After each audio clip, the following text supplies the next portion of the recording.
This is the story of a man named Stanley. Stanley worked for a company in a big building where he was employee number 427. Employee number 427's job was simple. He sat at his desk in room 427 and he pushed buttons on a keyboard. Orders came to him through a monitor on his desk, telling him what buttons to push, how long to push them, and in what order.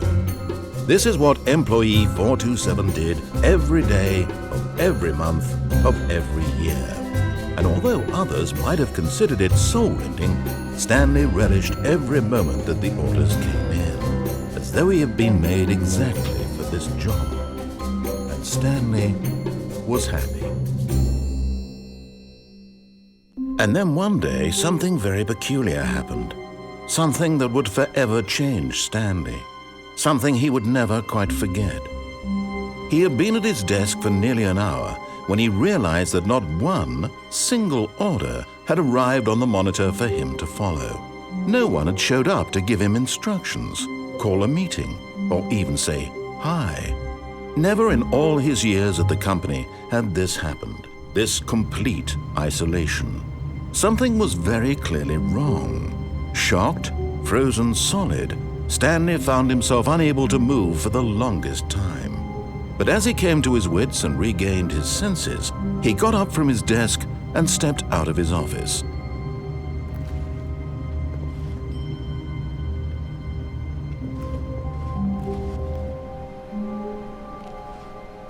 All of his co-workers were gone. What could it mean? Stanley decided to go to the meeting room. Perhaps he had simply missed a memo.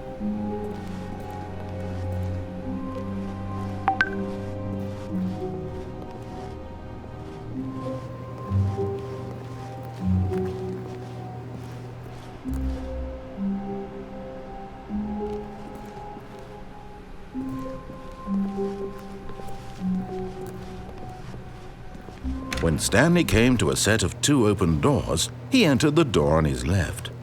This was not the correct way to the meeting room, and Stanley knew it perfectly well. Perhaps he wanted to stop by the employee lounge first, just to admire it.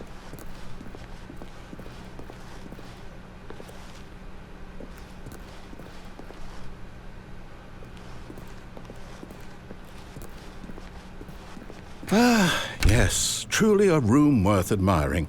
It had really been worth the detour after all, just to spend a few moments here in this immaculate, beautifully constructed room. Stanley simply stood here, drinking it all in.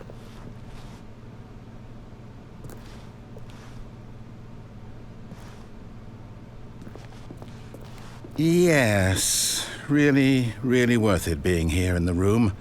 A room so utterly captivating that even though all your co-workers have mysteriously vanished, here you sit looking at these chairs and some paintings. Really worth it. But eager to get back to business, Stanley took the first open door on his left.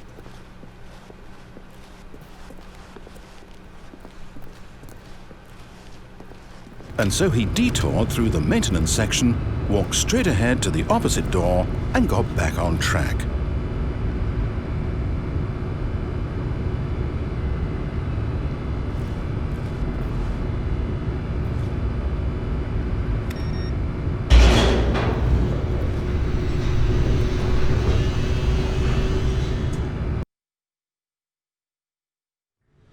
But Stanley didn't want to go back to the office. He wanted to wander about and get even further off track. So now in order to get back, he needed to go, from here it's, left. Oh, no, it's to the right, my mistake. No, not the right. Why would I have ever said it was to the right? What was I thinking? It's clearly... Oh dear, would you hold on for a minute, please? Now, let's see. We went down right, left, down, left, right. Yep, okay, yes. I've got it now. This story is absolutely, definitely this way.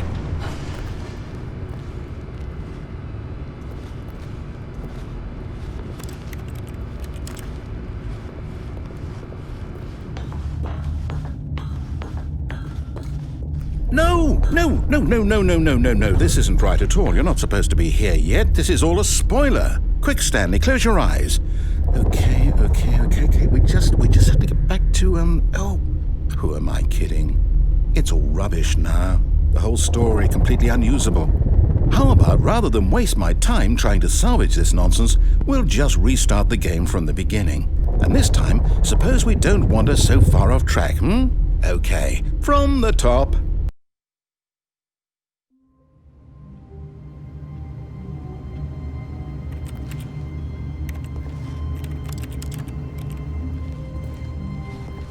All of his co-workers were gone. What could it mean? Stanley decided to go to the meeting room. Perhaps he had simply missed a memo.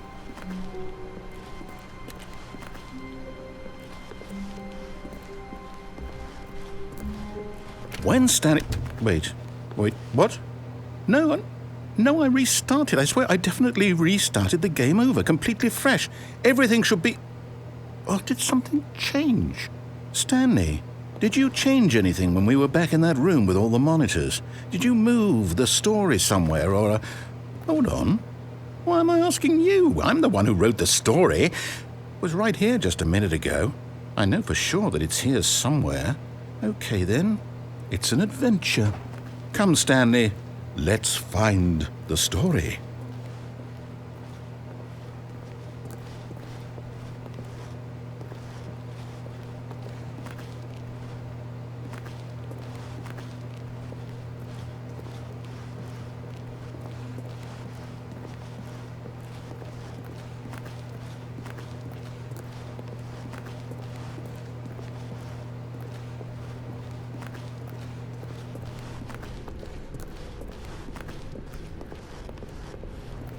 I'll say it. This is the worst adventure I've ever been on. I can promise you there definitely was a story here before. Do we need to restart the game again? Well, I find it unlikely that we'll ever progress by starting over and over again, but it's got to be better than this. Okay, let's give it a shot. Why not?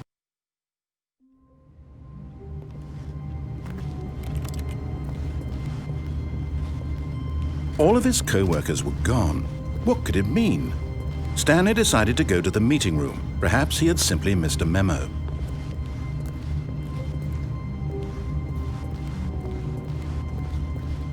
Okay, yep, it's worse. I might be remembering this wrong. It's possible the story is back where we just came from. Why don't we go back the other direction and see if we missed anything?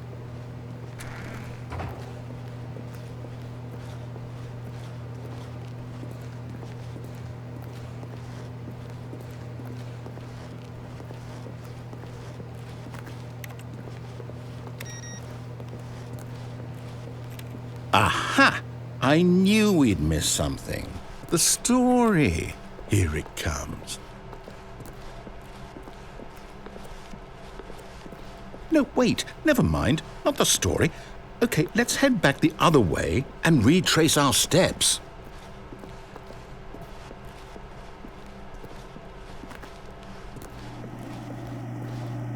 Now this... Well, I'll be honest. I don't recognize this place at all. Is this the story? I don't think so. I can't quite recall, but I believe my story took place in an office building.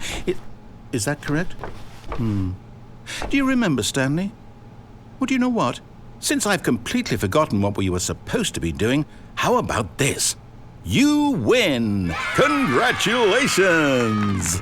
I know you put in a lot of hard work, and it really paid off, so good job. Oh, no. No, I don't feel right about this at all. We both know you didn't put in any actual work for that win.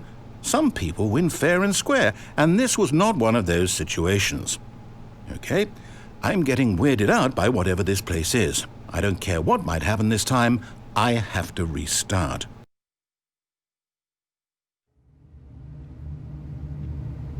All right, I've got a solution. This time, to make sure we don't get lost, I've employed the help of the Stanley Parable adventure line. Just follow the line. How simple is that?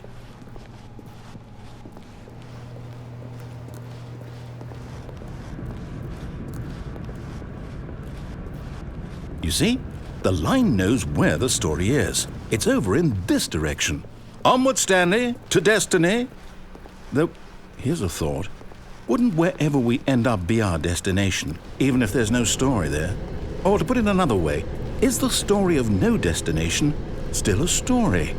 Simply by the act of moving forward, are we implying a journey such that a destination is inevitably conjured into being via the very manifestation of the nature of life itself? Whoa.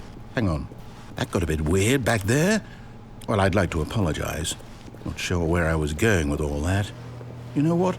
I think what we need right now is a bit of music to lighten the mood.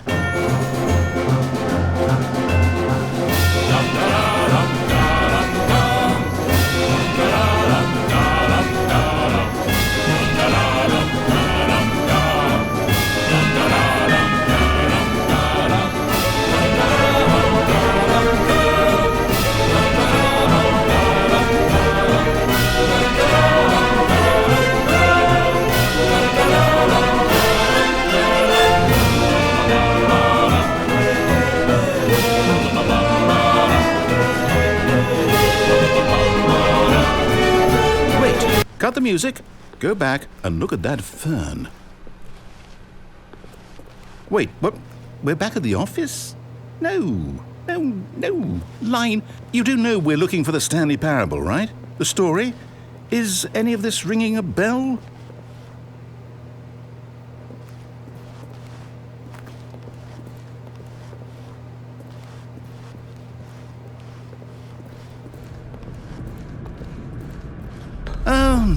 Oh, no, not again. Line, how could you have done this to us? And after we trusted you, after everything we've been through, you... Oh, I can't take this anymore. To hell with it. Restart.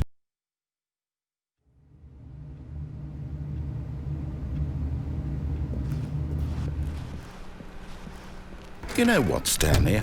I say forget the adventure line. What's it ever done for us? We're intelligent people, right? Why can't we make up our own story? Something exciting, daring, mysterious. Ooh, this all sounds perfectly doable. Why don't we simply start wandering in, well, I don't know. How about this direction? Now, yes, this is exciting. Just me and Stanley forging a new path, a new story. Well, it could be anything. What do you want our story to be? Go wild. Use your imagination. Whatever it might be, Stanley, I'm ready for it.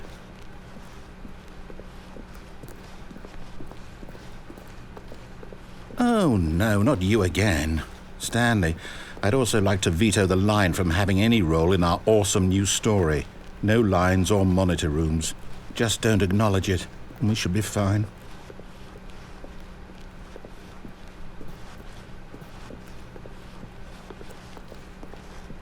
Ah, a choice. We get to make a decision. From here, the story is in our control. How important we mustn't squander the opportunity. In fact, I believe I need a minute to think here. Just walk in circles for a minute. Okay, so I know that each door has to lead somewhere, which means that somewhere at the place where we're trying to go, there must be a reverse door that leads here. And that in turn means that our destination corresponds with the counter-inverted reverse door's origin. So starting from the right, let us ask, will taking the right door lead us to where we're going? And since the answer is clearly yes, then by all accounts, the door on the right is the correct one. Another victory for logic. Come, Stanley, our destiny awaits. Oh, hold up, what's this? The confusion ending. You're telling me that's what this is? It's all one giant ending? And we're supposed to restart the game, what, eight times? That's really how all this goes? It's all determined? So now, according to the schedule, I restart again. Then what? Am I just supposed to forget? Well, what if I don't want to forget? My mind goes blank simply because it's written here on this thing, wall. Well, who consulted me? Why don't I get to decide? Why don't I get a say in all of this? Is it really? No, it can't be. I don't want it to be. I don't want the game to keep restarting. I don't want to forget what's going on. I don't want to be trapped like this. I won't restart the game. I won't do it. I won't do it. I won't do it. And the timer stopped? Does that mean, did we do it? Did we break the cycle? The, whatever it is that made this schedule? How would we even know? Will someone come for us? Will something happen? So, okay. I guess now we just wait, you know. I suppose in some way that this is a kind of story, wouldn't you agree? I'm not quite sure if we're in the destination or the journey, though they're always saying that life is about the journey and not the destination, so I hope that's where we are right now. We'll find out, won't we? Eventually. Well, in the meantime, if you do happen to have a...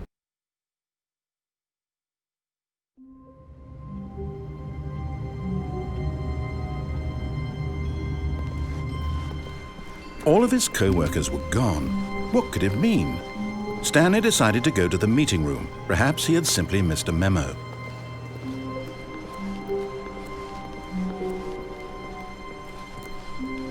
When Stanley came to a set of 2 open doors, he entered the door on his left.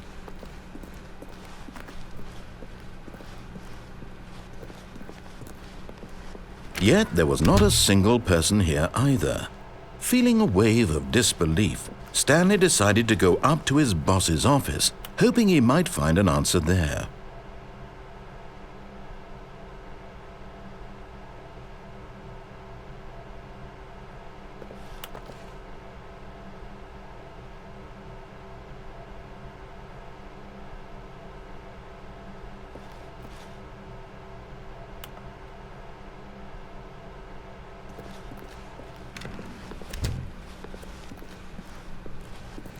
Coming to a staircase, Stanley walked upstairs to his boss's office.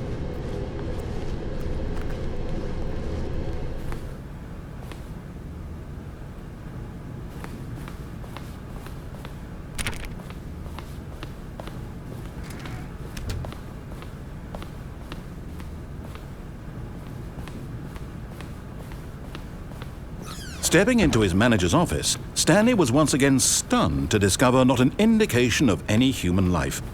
Shocked, unraveled, Stanley wondered in disbelief who orchestrated this, what dark secret was being held from him. What he could not have known was that the keypad behind the boss's desk guarded the terrible truth that his boss had been keeping from him. And so the boss had assigned it an extra secret PIN number, 2845. But of course, Stanley couldn't possibly have known this.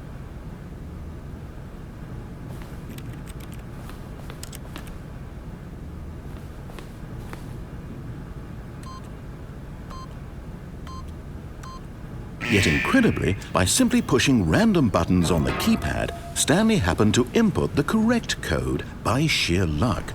Amazing. He stepped into the newly opened passageway.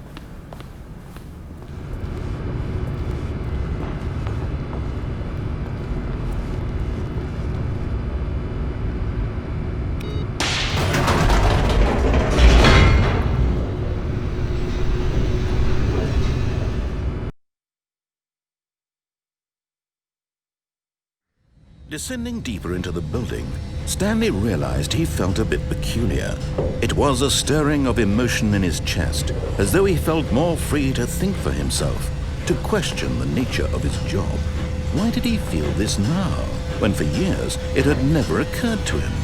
This question would not go unanswered for long.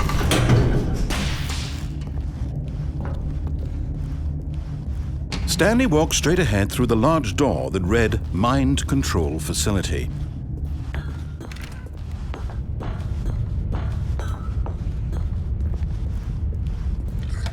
The lights rose on an enormous room packed with television screens. What horrible secret did this place hold? Stanley thought to himself. Did he have the strength to find out?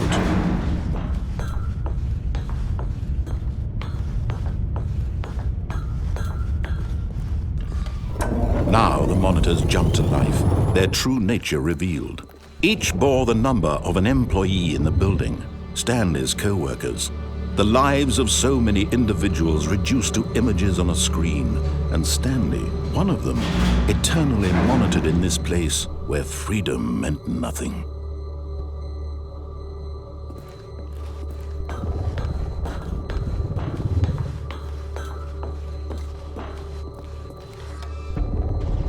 This mind control facility, it was too horrible to believe. It couldn't be true. Had Stanley really been under someone's control all this time? Was this the only reason he was happy with his boring job? That his emotions had been manipulated to accept it blindly? No, he refused to believe it. He couldn't accept it. His own life in someone else's control? Never! It was unthinkable, wasn't it? Was it even possible? Had he truly spent his entire life utterly blind to the world? But here was the proof, the heart of the operation. Controls labeled with emotions, happy or sad or content. Walking, eating, working, all of it monitored and commanded from this very place. And as the cold reality of his past began to sink in, Stanley decided that this machinery would never again exert its terrible power over another human life, for he would dismantle the controls once and for all.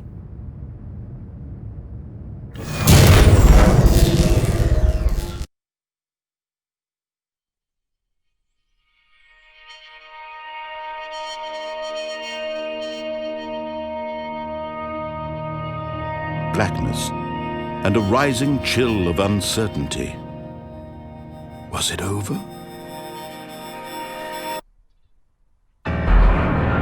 Yes! He had won! He had defeated the machine, unshackled himself from someone else's command. Freedom was mere moments away. And yet, even as the immense door slowly opened, Stanley reflected on how many puzzles still lay unsolved. Where had his co-workers gone? How had he been freed from the machine's grasp? What other mysteries did this strange building hold? But as sunlight streamed into the chamber, he realized none of this mattered to him, for it was not knowledge or even power that he had been seeking, but happiness. Perhaps his goal had not been to understand, but to let go. No longer would anyone tell him where to go, what to do, or how to feel. Whatever life he lives, it will be his. And that was all he needed to know. It was perhaps the only thing worth knowing. Stanley stepped through the open door. Stanley felt the cool breeze upon his skin, the feeling of liberation, the immense possibility of the new path before him. This was exactly the way, right now, that things were meant to happen. And Stanley was happy.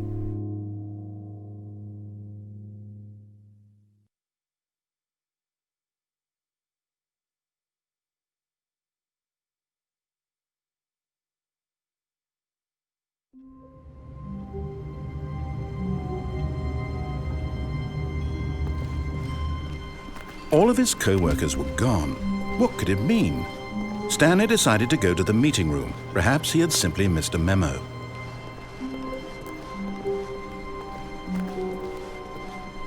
When Stanley came to a set of 2 open doors, he entered the door on his left.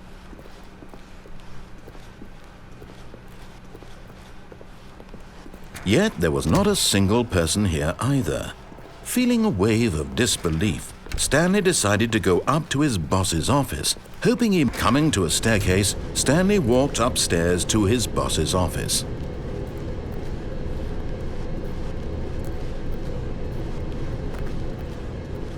But Stanley just couldn't do it. He considered the possibility of facing his boss, admitting he had left his post during work hours. He might be fired for that. And in such a competitive economy, why had he taken that risk? All because he believed everyone had vanished? His boss would think he was crazy. And then something occurred to Stanley. Maybe, he thought to himself, maybe I am crazy. All of my co-workers blinking mysteriously out of existence in a single moment for no reason at all? None of it made any logical sense. And as Stanley pondered this, he began to make other strange observations. For example, why couldn't he see his feet when he looked down? Why did doors close automatically behind him wherever he went? And for that matter, these rooms were starting to look pretty familiar. Were they simply repeating? No, Stanley said to himself, this is all too strange. This can't be real. And at last, he came to the conclusion that had been on the tip of his tongue. He just hadn't found the words for it. "I'm dreaming!" he yelled. "This is all a dream." Oh, what a relief Stanley felt to have finally found an answer, an explanation. His co-workers weren't actually gone. He wasn't going to lose his job. He wasn't crazy after all. And he thought to himself, I suppose I'll wake up soon. I'll have to go back to my boring real-life job pushing buttons. I may as well enjoy this while I'm still lucid. So he imagined himself flying and began to gently float above the ground. Then he imagined himself soaring through space on a magical starfield, and it too appeared. It was so much fun, and Stanley marveled that he had still not woken up. How was he remaining so lucid? And then perhaps the strangest question of them all entered Stanley's head. One he was amazed he hadn't asked himself sooner. Why is there a voice in my head dictating everything that I'm doing and thinking? Now the voice was describing itself being considered by Stanley, who found it particularly strange. I'm dreaming about a voice describing me, thinking about how it's describing my thoughts, he thought. And while he thought it all very odd and wondered if this voice spoke to all people in their dreams, the truth was that, of course, this was not a dream. How could it be? Was Stanley simply deceiving himself, believing that if he's asleep, he doesn't have to take responsibility for himself?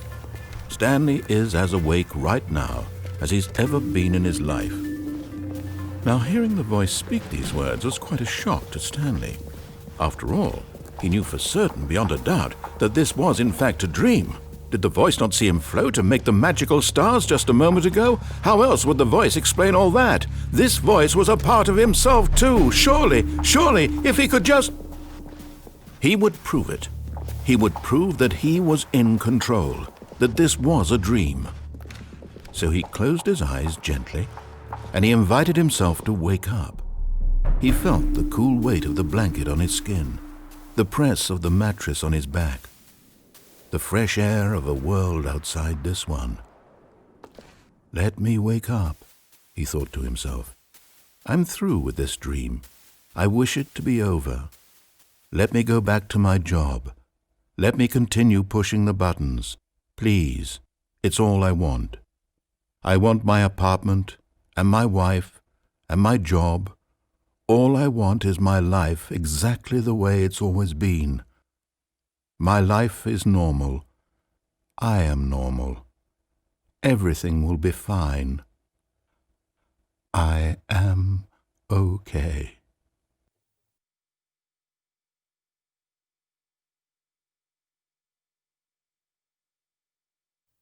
Stanley began screaming.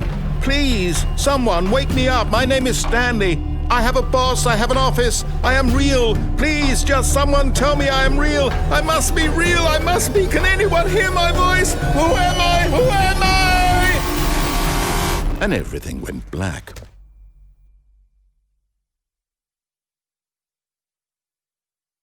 This is the story of a woman named Mariella. Mariella woke up on a day like any other. She arose, got dressed, gathered her belongings, and walked to her place of work. But on this particular day, her walk was interrupted by the body of a man who had stumbled through town talking and screaming to himself, and then collapsed dead on the sidewalk. And although she would soon turn to go call for an ambulance, For just a few brief moments, she considered the strange man. He was obviously crazy. This much she knew. Everyone knows what crazy people look like. And in that moment, she thought to herself how lucky she was to be normal. I am sane. I am in control of my mind. I know what is real and what isn't. It was comforting to think this, and in a certain way, seeing this man made her feel better. But then she remembered the meeting she had scheduled for that day, the very important people whose impressions of her would affect her career, and by extension, the rest of her life. She had no time for this, so it was only a moment that she stood there, staring down at the body. And then she turned and ran.